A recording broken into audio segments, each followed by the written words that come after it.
Welcome back, Dolphins. So we're just going to make a quick video just because still waiting on that whole entire cut, but we're going to go over who we've cut so far and then a couple of surprising players that have been cut that the Dolphins might want to take a look into.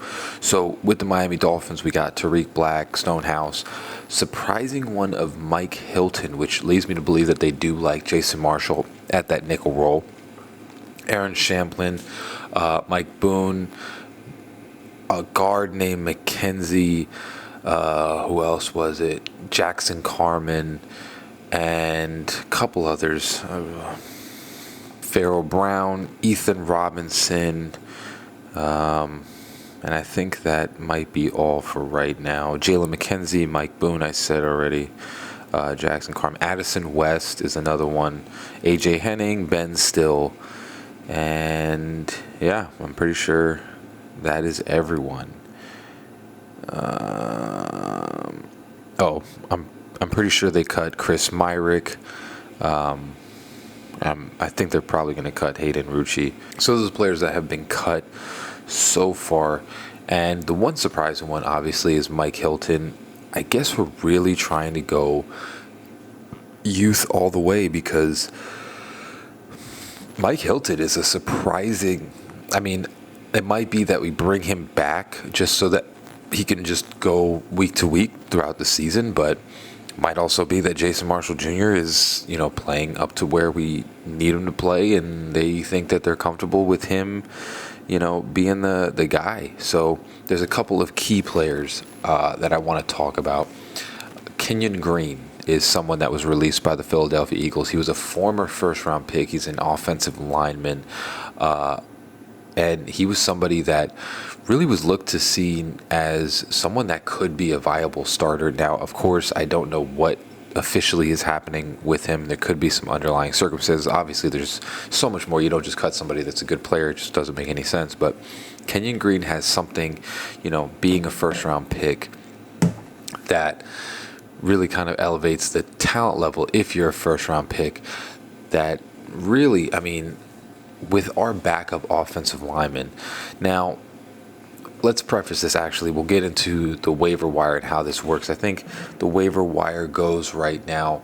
So essentially how these things go about is the top 10 or the worst 10 teams get first dibs on whoever gets released in this period. So it's going to be like, obviously, the waiver wire would go Tennessee, Jacksonville, New York, Patriots, Browns, Raiders, Jets, Panthers, Saints, and Bears. Those would be the first that would be able to have their dibs on who they would want to draft and who they want to pick. So that's basically how the waiver wire essentially works, is you have those top 10 teams that get first dibs on whoever gets released from these teams and have first dibs in order to put them on the practice squad or whatever it is. And then the rest of the teams get to, pick who they want. You have, obviously, Kenyon Green.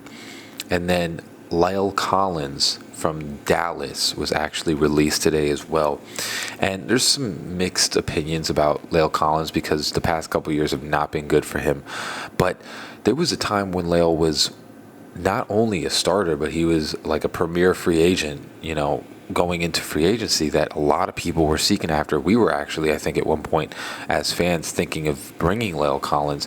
There's some things behind, but a talent like that, like I said, these are not going to be starters, but someone like this you can bring in and have a good backup. And this is what I think the Dolphins are really going to do. They're waiting for the 53 men to be cut, have that roster set by Tuesday, and then they're going to decide a bunch of players from free agency to, the practice squad or whatever it was. I think we're probably going to go for a lot of our own players if they don't get signed. Like, I think, Grayson Murphy might get cut. We'll probably try and sign him. Mike Hilton, we might try and sign back. So I think most of it is going to have to do with trying to bring our own players back. But, someone like Lyle Collins, someone like Kenyon Green, an undrafted rookie corner that I was looking at early in the draft, Zy Alexander was released by the Bills. There's a couple of corners that were released by the Bills that are worth checking out. But yeah, those two guys right now, Kenyon Green and Lyle Collins, are probably the premier free agents that we need to take a look at really as a squad, because they could be viable backups. And then on top of that, we have to see what the free agent market is still like, because this is going to be the final wave of free agency, where you're going to see a bunch of players get picked up from free agency. So players like Kendall Fuller, or players like, Asante Samuel and Rasul Douglas, these guys are all going to get signed after this roster cut on Tuesday, and we'll see if that's what the Dolphins have been waiting for. You never know. Could have been that they were just, because none of the other teams have signed these guys, obviously. So a lot of these teams are waiting for this roster cut. They're going to pick and diddle with all the players that they want to get on their squad. And this is when all the key players are going to get signed. And I think players like Isaiah Wynn are going to get signed. Kendall Fuller, Rasul Douglas, Hernandez from the Cardinals. Players like that are going to get signed. We'll see what the Dolphins end up doing. But really the surprising cut is Mike Hilton. I think, obviously Farrell Brown, he was going to be a blocking guy, but they are all in, I guess, on Julian Hill. So it is what it is. But Mike Hilton, being cut, I think really kind of showcases the movement that we're trying to go towards this season, is the young guys.